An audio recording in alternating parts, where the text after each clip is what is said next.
ఓం శ్రీ గురుభ్యో నమః. శ్రీ శ్రీ శ్రీ యోగి రామానంద గురుపాదుగా పూజయామి. శ్రీ లలితా సహస్రనామ స్తోత్రంలోని 58వ శ్లోక వివరణ. చతుష్టష్టుపచారాఢ్యా చతుష్టష్టి కళామయీ మహాచతుషష్టి కోటి యోగిని గణసేవిత. చతుష్టష్టుపచారాఢ్య అంటే అమ్మ 64 ఉపచారములతో సేవించబడేటటువంటి తల్లి. శంకర భగవానులు అంటే ఆదిశంకరాచార్యులు కాశ్మీర దేశంలోని సరస్వతీదేవిని దర్శించి తిరిగి వస్తున్నప్పుడు మూకాంబికా క్షేత్రంలో తల్లి సంపూర్ణమైన కళలతో ఆయనకు సాక్షాత్కరించారట. అప్పటికప్పుడు శంకరుల వారు ఆయన మానసిక పూజలో 64 ఉపచారాలను రచించారట. మానసిక పూజను హాయిగా మనం కూడా చేసుకోవచ్చు. ఇది అంతర్యాగం. పంచోపచార, షోడశోపచార, చతుషష్టి ఉపాచారములు ప్రధానమైనది. ఆయన 64 ఉపచారాలు అమ్మవారికి చేశారట. అర్ఘ్యము, పాద్యము, ఆచమనీయము, భూషాభరణము అంటే వేసిన ఆభరణాలను తీసేయడం అన్నమాట. అమ్మను స్నానానికి తీసుకొని వెళ్ళడము, వేడి నీటితో స్నానము, బంగారు కలశాలతో సకల తీర్థములు తెచ్చి అభిషేకము చేసి వస్త్రముతో శుభ్రంగా తుడిచారట. ఎర్రని వస్త్రము ధరించి ఉందట అమ్మ. లేపనాలు పూసి గృహానికి తీసుకొని వెళ్ళి మణిద్వీపంపై కూర్చుండబెట్టి కర్పూర, గోరోజన, కుంకుమ, చందన, కస్తూరి మొదలైన లేపనాలతో నలుగు పెట్టారట. ఒత్తైన అమ్మ కేశాలను విస్తారపరచి ధూపం వేశారట. తరువాత జడవేసి మల్లిక, చంపక, అశోక పున్నాగములతో కూడిన కుసుమాలను అలంకరించారట. తరువాత భూషణ మండప ప్రవేశం చేసి అక్కడ ఉన్న మణిపీఠం మీద కూర్చుండబెట్టారట. 9 రకాల మణులతో కూడినటువంటి కిరీటాన్ని అమ్మకు పెట్టారట. సింధూరం దిద్దారట. మణికుండలాలు పెట్టారట. నాసాభరణము, పతకాలతో కూడినటువంటి మాల, చింతామణులతో కూడినటువంటి మాలలు, ముత్యాల మాలలు, భుజాలకి 4 చేతులకి ఆభరణాలు, కంకణాలు, ఉంగరాలు, కాళ్ళకి ఆభరణాలు, మువ్వల అందలు, కాలిమట్టెలు ధరింపచేశారట. ఒక చేతిలో పాశము, ఒక చేతిలో అంకుశం, ఒక చేతిలో చెరుకు విల్లు, ఒక చేతిలో పుష్పబాణములు అన్నీ పెట్టి పరివార దేవతలు స్తోత్రం చేస్తూ ఉండగా మణిద్వీపంలోని సింహాసనం దగ్గరికి వెళ్ళింది అమ్మ. మహాకామేశ్వరుడు సింహాసనం మీద కూర్చుని ఉండగా అమ్మ వెళ్ళి ఆయన తొడ మీద కూర్చుందట. తరువాత అమ్మకి బంగారు కలశములతో అమృతాన్ని ఇచ్చి త్రాగించారట.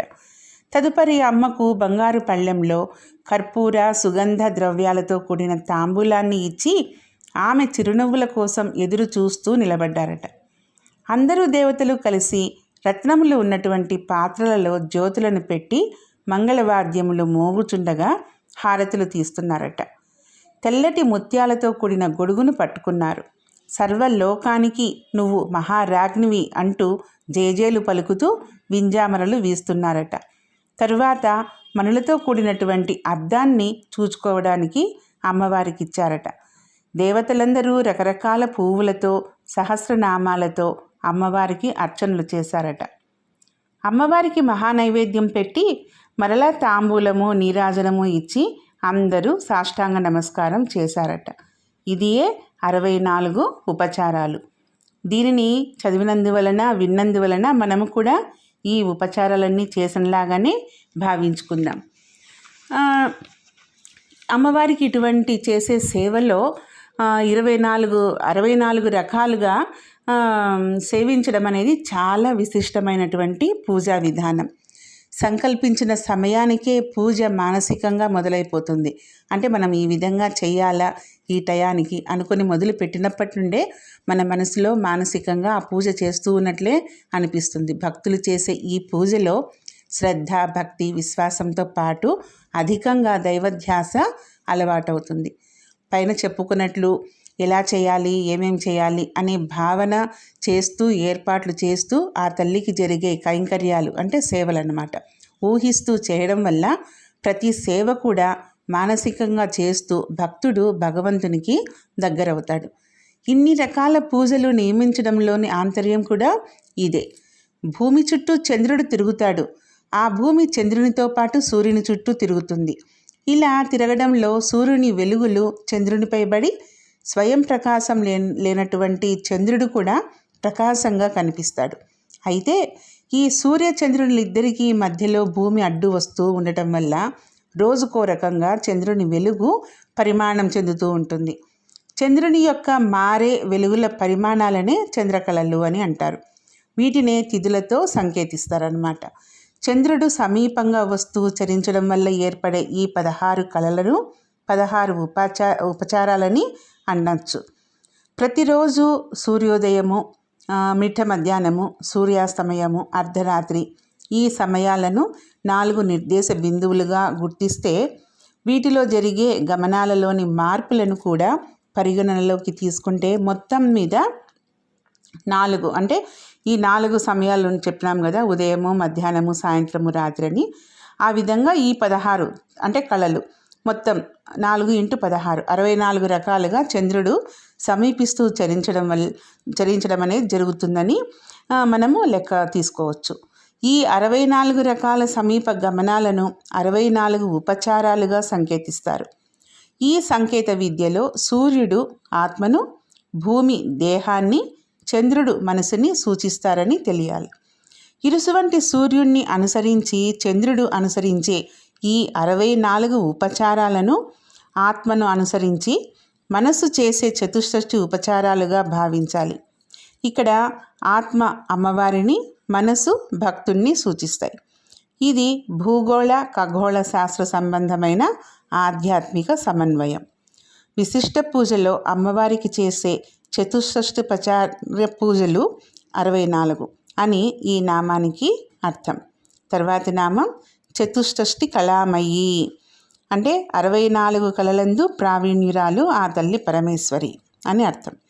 ఇవి 2 రకాలుగా ఉంటుంది. విద్యకు సంబంధించిన కళలు, వ్యక్తికి సంబంధించిన కళలు. విద్యకు సంబంధించి వేదాలు, వేదాంగాలు, పురాణాలు, ఉపపురాణాలు ఇలా చాలా ఉన్నాయి. తర్వాత కొన్ని తంత్రాలలో ఈ కళల గురించి వేరువేరుగా ఉన్నాయి.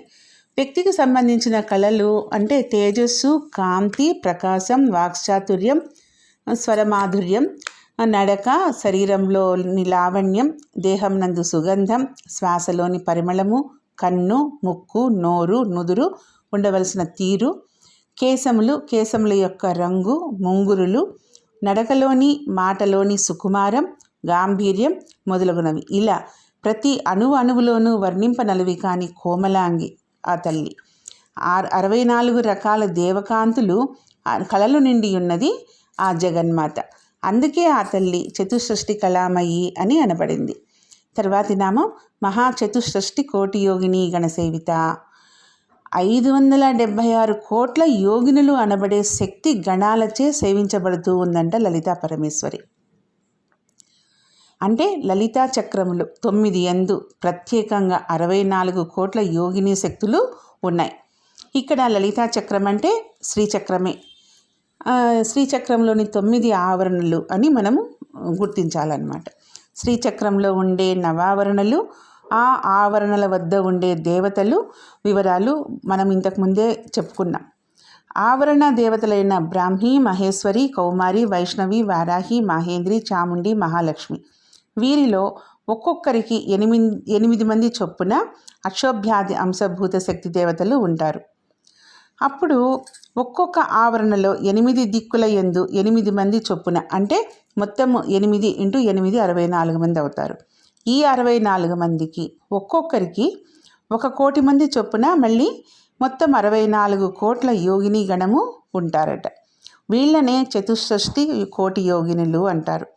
వీళ్ళంతా గొప్ప శక్తి సంపన్నులు. ఇదే విధంగా నవావరణల్లోని అంటే 9 ఆవరణల్లో అంటే శ్రీచక్రంలో 9 ఆవరణలు ఉంటాయి కదా, 9 ఆవరణల్లో 64 కోట్ల యోగినులు అంటే 9 × 64 కోట్లు అంటే 576 కోట్ల యోగినులు ఉంటారు. ఈ విధంగా 576 కోట్ల యోగినులుగా అనబడే శక్తి గణాలచే సేవించబడుతోంది లలితాదేవి. ఇట్టి గొప్ప శక్తి సంపన్నులైన 576 కోట్ల యోగినులచే సేవించబడుతుంది కాబట్టే అమ్మ మహాచతుషష్ఠి కోటి యోగిని గణసేవిత అనే నామాన్ని పొందింది. ఓం శ్రీ మాత్రే నమః. ఓం శ్రీ గురుభ్యో నమః.